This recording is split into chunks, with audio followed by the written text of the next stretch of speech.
What's going on, everyone? It's Twisted Kate.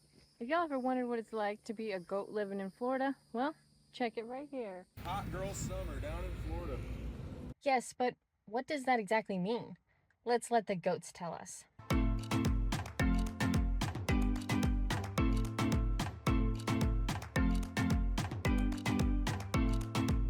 Clearly, these are some hot girls, because it's 100 degrees out. But it still makes the boys go crazy. Thor's a little too young, but he's checking them all out.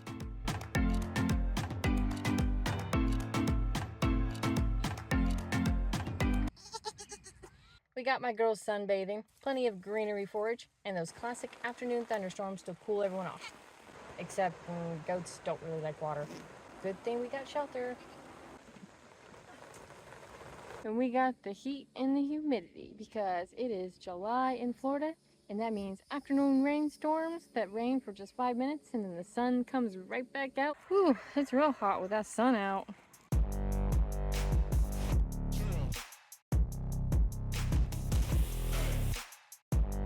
Oh well, no one wants to take on the summer sport of playing volleyball. That's alright. There's plenty of other things they can do, like continuing to eat lots of green. But when the green gets low, it's up to their humans to make a bigger area to keep the party going.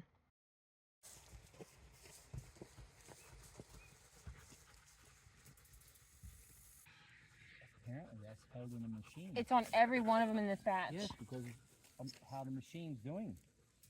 So this is what I got to attach the hog panels with. They are the same height as the hog panels. They are 36 inches.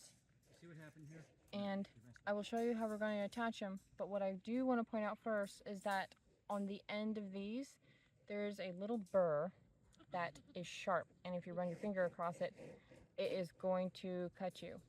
So what we have to do is deburr these with a file before we use them. This is like the third or fourth batch that I bought from them, and it has becoming a problem where they come like this. So if you're not paying attention, they have these little burrs on the end of them. So we have to take care of that before we use them, or you're gonna slice your hand and not know about it. Just something I want to point out in case you ever order from these guys or find spirals similar. Watch out for burrs on the end of them. I ordered these from Premier One, and if y'all are interested, you can check out their website. So if you want to attach your cattle panels or hog panels easier, go ahead and check these out. They make the 4-foot ones as well, so you can attach your 4-foot panels or your 3-foot. For today's purposes in the video, because I have both, we're going to use the 3-foot, and I will show you how quick and easy it puts together a fence.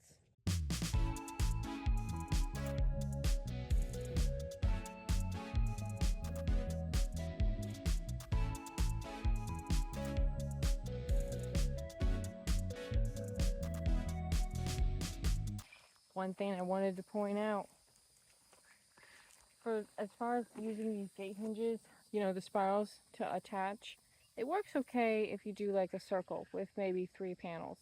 But if you try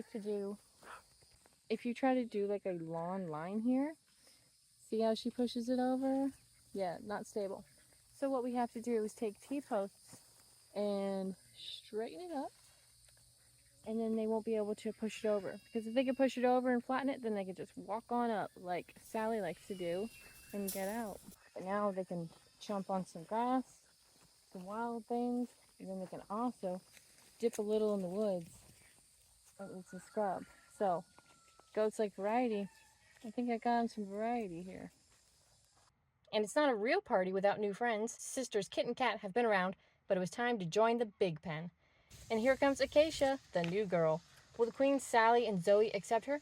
What do y'all think? Sally is the weirdest welcome greeting I've ever seen. And little Tuck Thor here. Yes, we are still using the names interchangeably. He just has 2 names, and that's how it's going. But yeah, all he's doing is just eating, checking out the wild Florida, and checking out his future potential ladies. Not Dad, though. Dad's just there. There you go. Dad's making sure none of these ladies get out of hand here. Maybe catty or goaty. Black and White here just wants everyone to get off her lawn. No partying for this girl. Bedtime is at 8, everybody. While these ladies work it out and Thor tries to work out, let's get to know some of my goat girls. We will start with the rulers of the pen. Acacia first coming in contact with Sally and Zoe. Zoe is a Nigerian dwarf mixed with a little bit of fainting goat. She doesn't ever faint, but with her steely blue eyes, she is not for the faint of heart. Sally was the first goat we ever milked, as I got her after she had kids. It was a real nightmare to milk her, as she was not used to the whole stay on the stand thing, but she's the goat that convinced me that I need goat milk in my life. This year, she had triplets, and I kept one of her daughters. Boots loves grass and eating your hair. So make sure you never have to go to the barber to get a trim. Cappy and Chino are sisters and named after coffee, as in cappuccino. I didn't name them, but I love coffee, so the name stayed. I got them when they were young, and come to my surprise, already bred. And not to a Nigerian, but a Saanen goat. If y'all don't know what a sonnet is, it's a really big goat. Oh, quack. The smaller of the two, Cappy, had a hard time delivering, and her boy sadly didn't make it.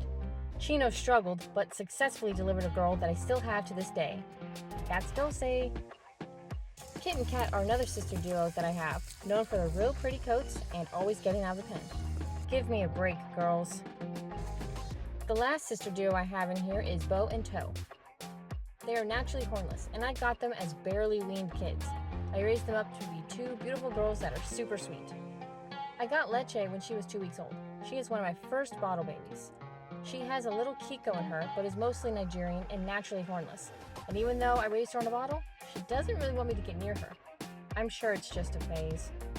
And last but not least, we have Black and White. She's an older girl with an old soul to match, and she was already bred when I got her. But the delivery took a lot out of her, so for now she just hangs with my goat gang.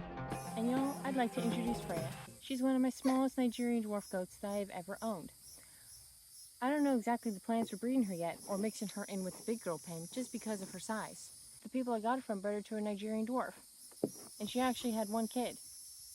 Not sure if I'm going to use my bucks to breed her, but right now, she's cozy at her new home right here. And a lot of you already know about Acacia, but if you don't, she is a blue cactus dairy goat that traveled all the way from Arizona, and she is clearly no stranger to the camera. Y'all, she totally turned my recording off. That is what she did. Now she started the recording. Acacia, you're not a stranger to the camera, girl, are you?